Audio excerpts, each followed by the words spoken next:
पहला है।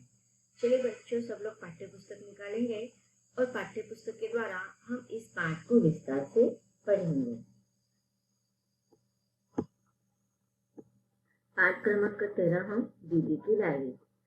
नए गद्य रूप डायरी से परिचित कराता यह पाठ डायरी लेखन के साथ ही अप्रत्यक्ष रूप से मानवीय सरोकारों और जीवन के विविध अनुभवों का ही साक्षात्कार कराता है। अब देखिए, अलग अलग साहित्य की विधाएं होती है, इसमें गद्य और पद्य आपके जो पाठ्य पुस्तक में होते हैं उसमें से ही गद्य का एक प्रकार होता है डायरी। डायरी लेखन जो होता है उसमें हम प्रत्यक्ष नहीं लेकिन अप्रत्यक्ष रूप से हमारे मानवीय सरोकार कैसे होते हैं इसका वर्णन इस पाठ के द्वारा किया गया है।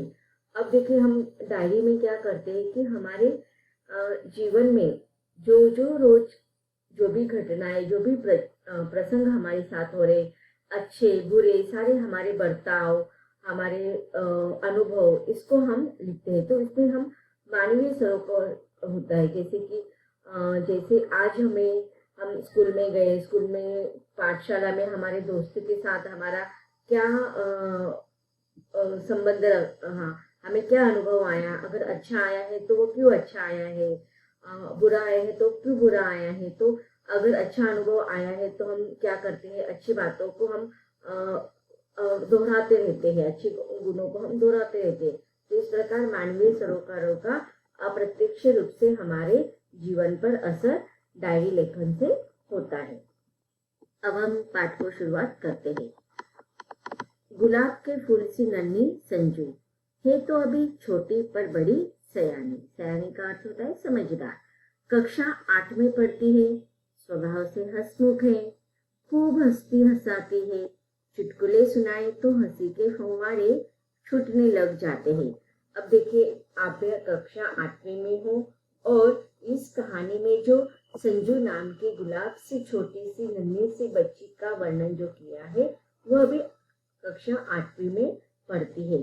अब देखिए, वह गुलाब के फूल के समान छोटी सी नन्ही सी संजू नाम की एक लड़की है, लेकिन है तो छोटी, बड़ी सयानी भी है, अर्थात समझदार भी है, और उसका स्वभाव हंसमुख है, मिलनसार है। कक्षा में भी, घर पर भी, अपने रिश्तेदारों पर, घर परिवार से बाहर जो भी उसके दोस्त है सबके साथ वह हंसती है, सबको मतलब उसका मिलनसार स्वभाव है, सबको हंसाती रहती है।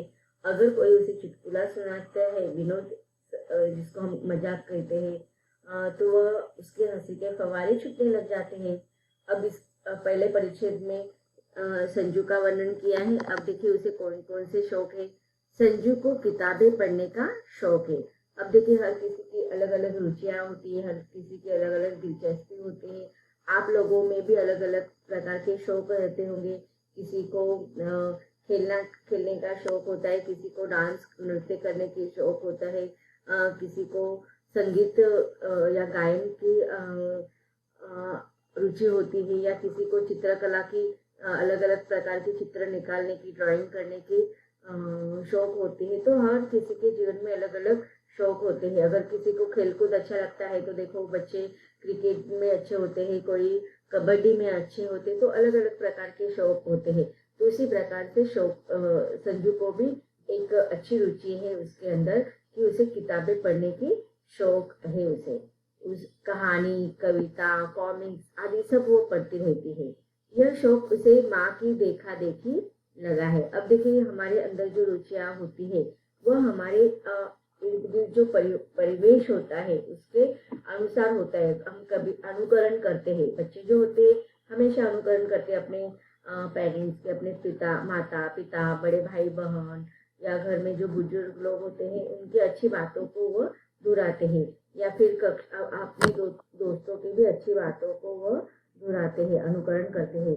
तो संजू को किताबें पढ़ने का शौक कहाँ से आया था? तो उसकी माँ का देखा देखी वो शौक उसको आया था, क्योंकि उसकी माँ को भी किताबें पढ़ने का शौक रहा होगा और वह हमेशा माँ को देखती होगी कि जब भी देखती होगी तो तरह तरह की किताबें वो पढ़ती होगी। तो इसी प्रकार संजू के अंदर भी इस प्रकार का शौक पनपने लगा।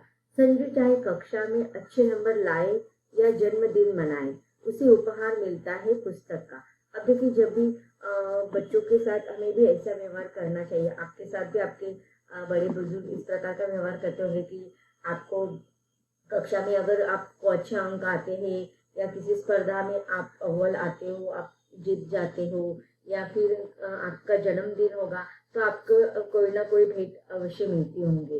आपके पेरेंट्स देते होंगे, आपके रिश्तेदार देते होंगे, आपके बड़े भाई बहन, आपके दोस्त। तो बहुत सारे लोगों को ऐसी आदत होती है कि बच्चों को जो उपयोगी वस्तु होते तो वो देना चाहिए। जैसे कि किताबें होती है, तरह तरह के टॉपिक से लेकर किताबें होती है। तो यहाँ पर संजू के जो पेरेंट्स होते हैं उसे हर बात पर, मतलब जन्मदिन हो या अच्छे नंबर आते हो, तो जब उसे उपहार देते हैं तो पुस्तक का उपहार देते हैं। तो ये बहुत ही अच्छी बात होती है कि पेरेंट्स को भी बच्चों की रुचि के अनुसार, अगर किसी बच्चों को खेलने की आदत है तो उसे क्रिकेट पसंद है तो क्रिकेट से संबंधित किताबें दे सकते हैं, क्रिकेट की सामग्री उनको दे सकते हैं, या अन्य चीजों में अगर उनको दिलचस्पी है तो उसी के अनुसार बच्चों को उस क्षेत्र में रुचि बढ़ाने के लिए प्रोत्साहन देते हुए इस प्रकार के उपहार अवश्य बच्चों को देने चाहिए। फलतः उसके घर में छोटा सा पुस्तकालय बन गया है। देखो, अब ये बहुत ही अच्छी बात है कि ग्रंथालय की उसके घर में ही बहुत सारी किताबें हैं कि जब चाहे वो अलग अलग विषयों पर, कहानियों पर, कविताओं की किताबों को पढ़ सकते हैं। अब देखिए, किताब हमारे सबसे अच्छे दोस्त होते हैं, सबसे पहले और सबसे अच्छे दोस्त होते हैं। वह हमें ज्ञान देते हैं, ज्ञान वर्धक होते हैं, हमारे ज्ञान को संपन्न करते हैं, समृद्ध बनाते हैं। तो इसी प्रकार हर समय उसे किताबों का उपहार मिलता था और उसके माँ भी किताबें पढ़ती थी। तो इसलिए इस कारण उसके घर में एक छोटा सा ग्रंथालय या पुस्तकालय बन गया था। स्कूल में भी उसे चटपटी पुस्तक की तलाश रहती थी, बहुत ही उसकी अच्छी रुचि थी। अभी पिछले दिनों संजू ने गांधी साहित्य पढ़ा। देखो, 8वीं कक्षा में है और वह उसकी जो पढ़ने की दिलचस्पी है उसे पता चलता है कि वह आगे चलकर सच में बहुत ही उसका भविष्य उज्जवल होगा। अब देखो, उसने पिछले दिनों में गांधी जी की एक साहित्य पढ़ा था जिसका नाम है सत्य के प्रयोग। बापू के सत्य के प्रयोग उसे बहुत पसंद आए। बापू ने इन प्रयोगों में अपनी डायरी में लिखा था। संजू ने सोचा वह भी डायरी लिखेगी। माँ ने उसका हौसला बढ़ाया। पिताजी को पता चला तो बहुत प्रसन्न हुए। उन्होंने उसे एक सुंदर डायरी ला दी। तो अब देखिए, यहाँ पर इस परिच्छेद में लिखा गया है कि संजू ने जब गांधी साहित्य पढ़ा था तो बापू के द्वारा जो सत्य के प्रयोग, यह किताब उसने जो पढ़ी थी, उस साहित्य में बापूजी के द्वारा लिखा हुआ डायरी की उसने पढ़ा। और इस डायरी को पढ़ने के, अर्थात गांधी जी के द्वारा लिखित सत्य के प्रयोग, यह किताब या यह साहित्य पढ़ने के बाद उसे डायरी लिखने की प्रेरणा मिली या उत्साह मिला। तो आपको प्रश्न पूछा जा सकता है कि संजू को डायरी लिखने की प्रेरणा कहाँ से मिली? तो इसका उत्तर आप लिखेंगे कि गांधी की जो सत्य के प्रयोग है किताब पढ़ने के बाद उसे डायरी लिखने की प्रेरणा मिली है। और आप इसके इस हौसले को किसने बढ़ाया? उसके पेरेंट्स ने, उसके माँ ने, उसके पिताजी ने इस हौसले को बढ़ाया कि उसके पिताजी भी प्रसन्न हो गए, उसकी माँ भी खुश हो गई और पिताजी ने उसे डायरी लाकर उसे डायरी लिखने के लिए प्रेरणा दी। अब देखिए, तो हमें भी पेरेंट्स को ऐसा माँ और घर में जो भी बड़े बुजुर्ग होंगे, माँ, पिताजी, भाई बहन या अन्य जो रिश्तेदार होते हैं, उन्हें भी बच्चों के ऐसी रुचियों को हौसला देना चाहिए। अगर किसी बच्चों को नृत्य करना पसंद है तो उसे अलग अलग पद्धति, अलग अलग टाइप्स के नृत्य के बारे में बताना चाहिए। उनको वह साहित्य सामग्री देना चाहिए। अगर किसी को चित्र निकालने में पसंद रुचि होती है, चित्रकला में ड्राइंग निकालने, तो उनको जो भी आवश्यक साहित्य सामग्री होती है तरह तरह की, वो बच्चों को लाकर देना चाहिए, जिससे कि उनकी वो रुचियाँ और भी अच्छी बन सकती है। अब संजू मुश्किल में पड़ गई, वह कैसे शुरू करे? अब देखिए, डायरी तो पिताजी ने ला दी, लेकिन अभी उसे समझ में नहीं आ रही कि डायरी लिखने का आरंभ वो कैसे करे।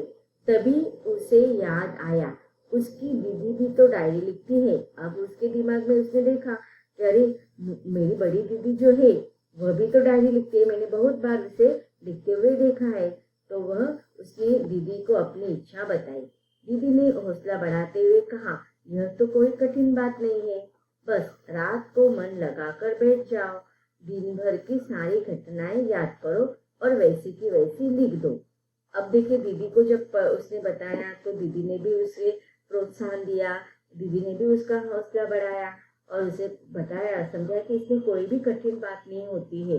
अब देखो तुम्हें क्या करना है, डायरी लिखते समय हमेशा रात को लिखा करो और दिन में जो भी प्रसंग या जो भी अनुभव, जो भी घटनाएं तुम्हें याद आती है, जो सुबह से लेकर डायरी लिखते समय तक, उस समय तक तुमने जो भी अनुभव किया है उन सारे प्रसंगों को याद करो, उन सारी घटनाओं को याद करो और तुम्हारे मन में जो भी आते हैं वो उसे वैसे ही लिखो।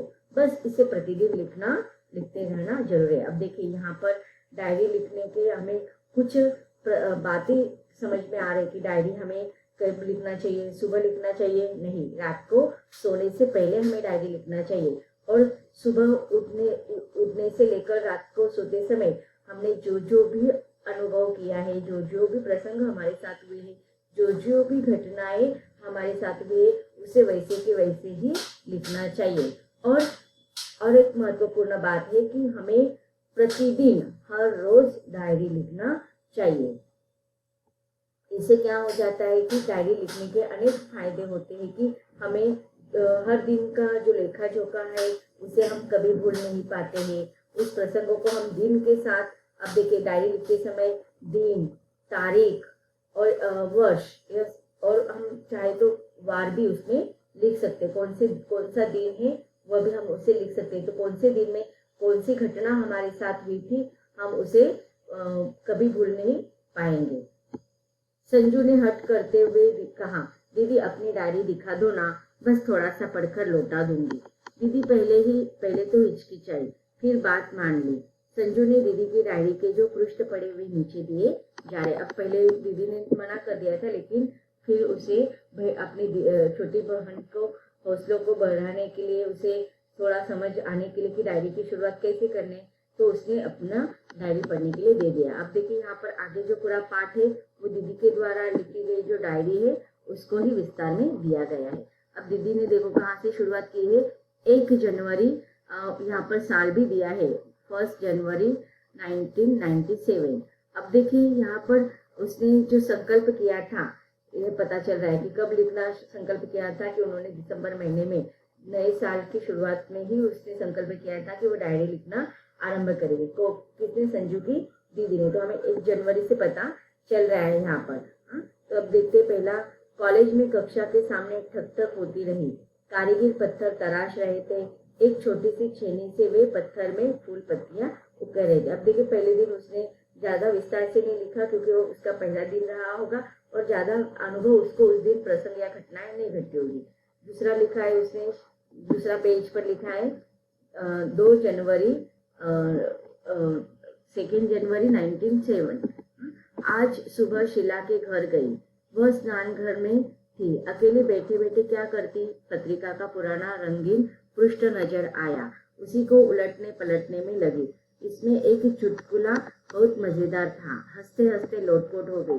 अभी डायरी लिखते समय भी हंसी नहीं रुक रही है, फिर से पढ़ पाऊं इसलिए उसे लिख लेती हूँ। अब देखिए यहाँ पर दूसरे दिन का अनुभव उसने लिखा है कि वो अपने शीला के घर गई थी, वहां का उसने चुटकुला पढ़ा, उसका अनुभव वह लिख रही है। चुटकुला है, खरीदार मालिक से, इस भैंस की तो एक आंख खराब है, फिर इस भैंस के 60,000 रुपए क्यों मांग रहे? मालिक, भैंस से दूध लेना है या कशीदारी करवानी है? तो इस प्रकार उसने उस चुटकुला लिख दिया जिसे वो हंसी से लोटपोट हो रही थी। तो बच्चों इस प्रकार इस परिच्छेदों में हमें डायरी लिखने का महत्व और डायरी लिखने के हमें आदत से क्या क्या उपयोग होंगे इसको भी हम पढ़ेंगे, लेकिन इसके अगले सेशन में। धन्यवाद।